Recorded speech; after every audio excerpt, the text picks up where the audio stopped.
Hello friends, welcome to my channel. இன்றைக்கி இந்த மாதிரி கட்ச் மோட்டிவ் எப்படி பண்ணலாம் அப்படின்ட்டு பார்ப்போம். கட்ச் ஒர்க் வந்து எப்படி நம்ம ப்ராப்பராக அதோட சைஸ் என்ன இருந்தால் நல்லாயிருக்கும் அப்படின்ட்டு பார்ப்போம். இப்போ இந்த மாதிரி கிராஃப் ஷீட்ஸ் நீங்கள் எடுத்துக்கோங்க.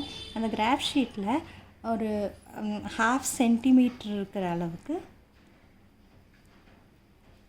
அந்த இதில் கட்டம் போட்டுக்கோங்க. ஸோ இந்த 1/2 சென்டிமீட்டர் இருக்கிறது கரெக்டாக இருக்கும். ரொம்ப பெருசாகவும் இருக்காது, ரொம்ப சின்னமாகவும் இருக்காது. ஸோ இதில் ஒரு கட்டம் இருந்து இந்த கட்டத்துலேருந்தே அடுத்தடுத்த கட்டம் அப்படியே டெவலப் பண்ணிகிட்டே வாங்க. ஸோ இதில் வரைஞ்சிட்டு நீங்கள் இதை அப்படியே ட்ரேஸ் பண்ணுனா ப்ராப்பர் சைஸாக இருக்கும். ப்ளவுஸில் எல்லாத்துலேயுமே இதுமாரி பண்ணலாம். ஸோ இதோட பேசிக் பேட்டர்ன் இது.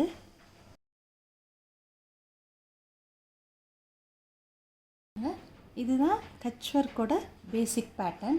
ஸோ இது மாதிரியே நம்ம ஒன்று ஒன்று டெவலப் பண்ணலாம். இப்போ பாருங்கள், நான் இதிலேருந்து இப்போ பார்டர் நம்ம இப்போ பண்ணணும் அப்படின்னோம்னா ஒரு கட்டத்துலேருந்து இப்போ ஆரம்பிச்சுக்கோங்க. இதுக்கெல்லாம் எப்படி பண்ணணுங்கிற டியூட்டோரியல் நான் கொடுத்துருக்குறேன். ஸோ இந்த கட்டத்துலேருந்தே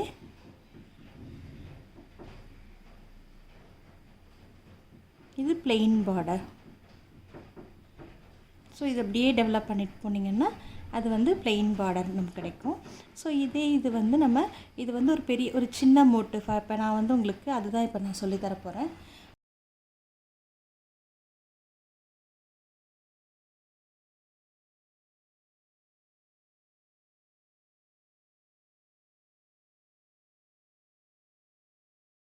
ஸோ இப்போ பாருங்கள், அது 2 போட்டிருக்கேன்.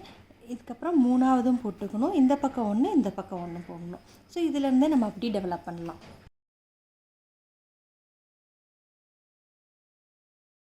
ஸோ இப்படி வர மாதிரி இருக்கணும். ஓகேவா? ஸோ இதை நான் வந்து அப்படியே ட்ரேசிங் பேப்பரில் வரைஞ்சிட்டு அதை அப்படியே கார்பன் காப்பி நம்மளோட துணியில் பண்ணிக்கலாம்.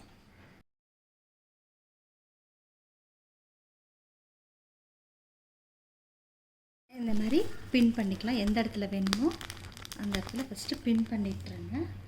ஒரு 2 பின் பண்ணதுக்கப்புறம் இது உள்ளே வந்து கார்பன் பேப்பர். இப்போ நான் அது ஒயிட் கலருங்கிறதுனால எல்லோ கார்பன் வைக்கிறேன். ஸோ ப்ளூ கார்பன் வச்சா ரொம்ப அந்த இம்ப்ரெஷன் டார்க்காக தெரியும் கீழே. இப்போ நான் இது வந்து ட்ரேஸ் பண்ணிட்டேன். ஸோ இதுக்கு நான் அப்படியே 6 ஸ்ட்ராண்ட்ஸ் அப்படியே எடுத்திருக்கேன். இதோட ஸ்கொயர் வந்து நம்ம 5.5 சென்டிமீட்டர் வச்சுருந்தோம். இதோட ஆக்சுவலாக இன்னும் இந்த ப்ராக்டிஸ் பண்ணும்போதெல்லாம் நீங்கள் இந்த மாதிரி எடுத்துக்கலாம். இது கொஞ்சம் நல்லா பெருசாக நல்லா தெரியும். இன்னும் ரொம்ப ஃபைனாக ரொம்ப மைன்யூட்டாக வேணும்னு நினச்சிங்கன்னா 0.4 எடுத்துக்கலாம். கட்டம் வந்து 0.4ல் நீங்கள் வரைஞ்சிக்கலாம். பட் 0.5 வந்து உங்களுக்கு ஸ்டாண்டர்ட் இது தான். ஸோ இப்போ நான் இது வந்து உங்களுக்கு இது கொஞ்சம் சின்ன ஒரு வேறு மெத்தடில் உங்களுக்கு நான் சொல்லித்தரேன். இதுக்கு முன்னாடி 2 டியூட்டோரியல் பண்ணும்போது நம்ம இந்த எட்ஜஸ் வந்து இப்படி வி மாரி வரைஞ்சிக்கிட்டோம், எக்ஸ்டெண்ட் பண்ணிட்டோம். ஸோ அது காமிக்கிறேன் உங்களுக்கு. ஸோ அதில் பார்த்தீங்கன்னா இந்த எட்ஜஸ் வந்து இந்தமாரி இருக்கும். ஸோ நம்ம அதை ஸ்கொயர் போட்டுட்டு அதில் இந்தமாரி எக்ஸ்டெண்ட் பண்ணிட்டோம். பட் இப்போ நான் பண்ண போகிறது வந்து ஒவ்வொரு எட்ஜஸும் வந்து ஷார்ப்பாக இருக்கிற மாதிரி. இதுவும் பார்க்குறதுக்கு ரொம்ப நல்லாயிருக்கும். ஸோ இந்த மெத்தட்லேயும் இது பண்ணலாம். ஸோ நான் ஃபஸ்ட்டு 2 டியூட்டோரியலில் உங்களுக்கு இதோட பேசிக் கான்செப்ட், கட்ச் ஒர்க்கோட பேசிக் கான்செப்ட் எப்படி ஃப்ரேம் பண்ணணும், அதுக்குள்ளே எப்படி அந்த பின்னல் பண்ணணும் அப்படின்ட்டு, அது ஒரு நூல் மேலே இருக்கணும், ஒரு நூல் கீழே இருக்கணுங்க, அந்த கான்செப்ட் வந்து கிளியராக புரியணுங்கிறதுக்காக டீட்டெயிலாக சொல்லியிருக்கிறேன். இது வந்து நான் எப்படி ஆரம்பிக்கிறேன்னா, இந்த இடத்துல அந்த கார்னர்லேருந்து கொஞ்சம் முன்னாடி அப்படி ஆரம்பிக்கிறேன். அதேமாதிரி ஒவ்வொரு இடத்துலையும் இந்த ஊசிக்கு கீழே நூல் இருக்கணும். இதோட சின்ன கட்டமாக எடுத்துக்கிட்டிங்கன்னா 4 ஸ்ட்ராண்ட்ஸ் இல்லை 3 ஸ்ட்ராண்ட்ஸ் எடுத்தால் போதும். நான் இப்போ இதை வந்து 6 ஸ்ட்ராண்ட்ஸ் அப்படியே எடுத்திருக்கேன்.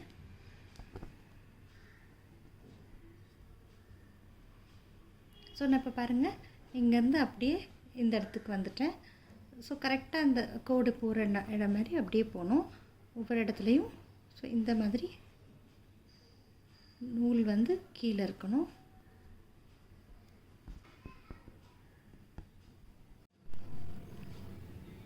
இங்கேயும் அதே மாதிரி.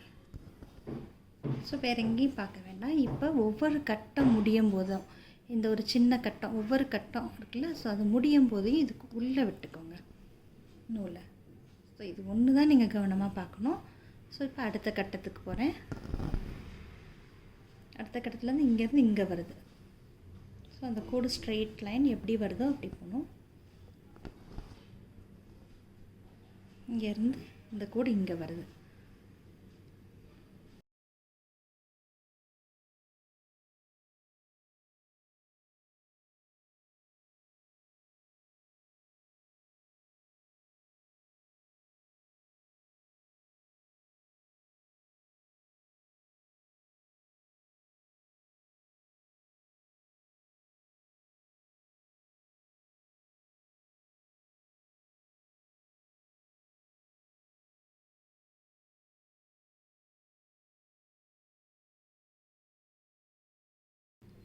இப்போ இந்த கட்டம் முடியுது. ஸோ இதுக்குள்ளே விடணும். இது உள்ளே விட்டு இது மேலே வரணும். அப்புறம் ஸோ இப்போ பாருங்கள் இந்த கட்டமும் முடிய போகுது. ஸோ அப்போ இதுக்குள்ளே விட்டு அடுத்து. ஸோ இப்போ நம்ம முன்னாடி சொன்ன மாதிரி அந்த கான்செப்டையும் நம்ம செக் பண்ணிக்கலாம். இப்போ பாருங்கள் இது மேலே இருக்குது, இந்த நூல் கீழே இருக்குது, இது மேலே இருக்குது, இது கீழே இருக்குது. ஸோ நீங்கள் இது ஒன்று தான் கவனிக்கணும். இந்த மாதிரி பண்ணும்போது ஒவ்வொரு கட்டமும் முடியும் போது உள்ளுக்குள்ளே விட்டு அடுத்த கட்டத்துக்கு போகணும். அது மட்டும் நீங்கள் பார்த்துட்டிங்கன்னா ரொம்ப ஈஸி. ஸோ கோடு எந்த டைரெக்ஷனில் போதோ அந்த டைரெக்ஷனில் பண்ணிகிட்டே இருக்கணும்.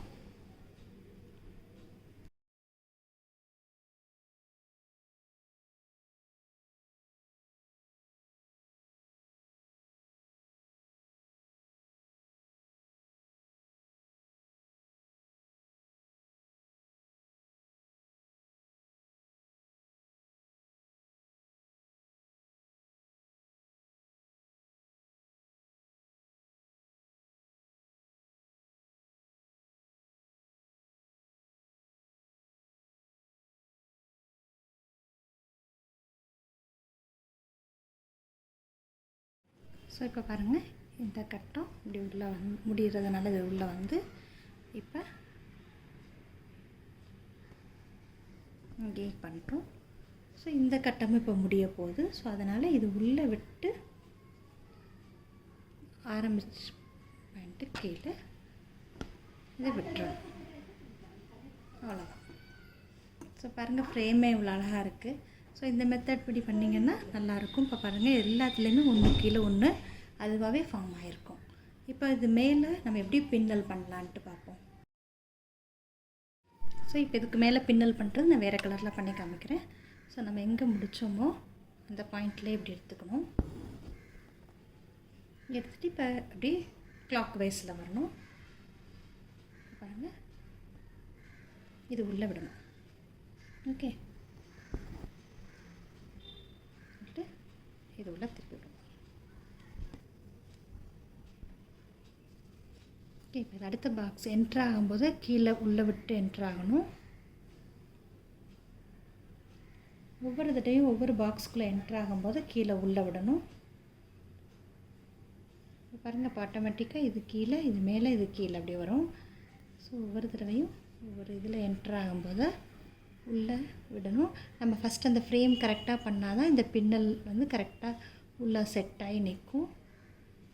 ஸோ இப்போ இதுக்குள்ளே விட்டு இந்த ஃபஸ்ட்டு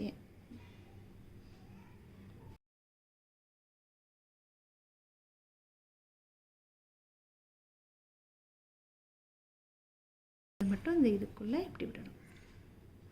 துணியில் கொடுக்கக்கூடாது, நூலில் மட்டும்தான் கொடுக்கணும்.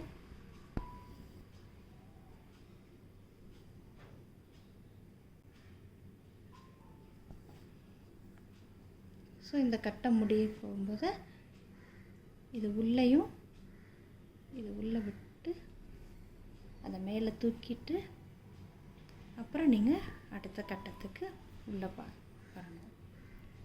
அடுத்த கட்டத்துக்குள்ளே வரும்போதையும் இந்த மாதிரி உள்ளே வந்து வரும். அப்போ உள்ளே பாருங்கள் இந்த மாதிரி உள்ளுக்குள்ளே ஒன்றுக்குள்ளே ஒன்று ஒரு கட்டம் ஃபார்ம் ஆகிருக்கும். ஸோ அவ்வளோதாங்க. ஒவ்வொரு தடவையும் ஒரு ஒரு கட்டம் என்ட்ரு வரும்போது கீழ்வள்ளி உள்ளே விட்டு வரணும்.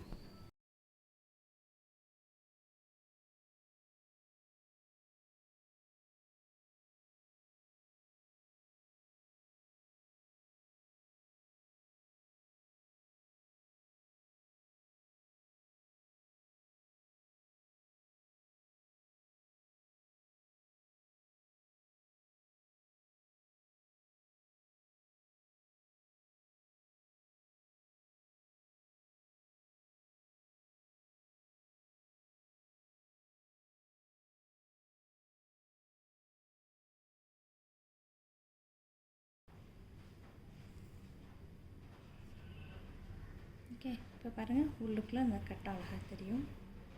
ஸோ அடுத்தது அவ்வளோதாங்க, ரொம்ப ஈஸி. ஒவ்வொரு தடவையும் இப்படி பண்ணும்போது இந்த வெளியில் இருக்கிற கோடும் எல்லாத்துலேயுமே மேலே தூக்கணும். ஸோ அதனால் இந்த ஊசி கீழே விட்டால் தான் அது மேலே தூக்கும். ஒவ்வொரு கட்டத்துலேயும் அந்த மேலே இருக்க அவுட்டர் லைன் இப்படி மேலே தூக்கணும். ஸோ அப்போ நீடெல்லாம் கீழே விட்டிங்கன்னா வரும். அவ்வளோதான். ஒவ்வொரு தடவையும் நம்ம அந்த அவுட்டர் லைனை மேலே தூக்குறோம்.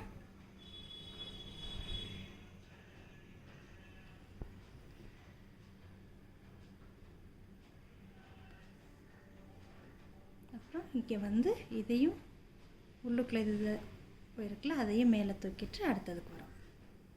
இந்த பின்னல் அழகாக இந்த மாதிரி ஆகிடும். ஓகே,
இப்போ பாருங்கள் லாஸ்ட்டு வந்துட்டோம்.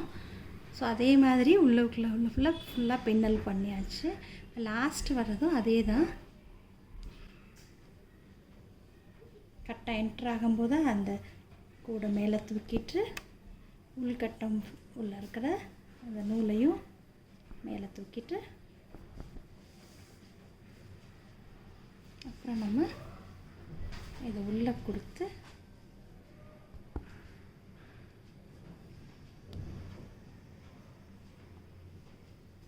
இதையும்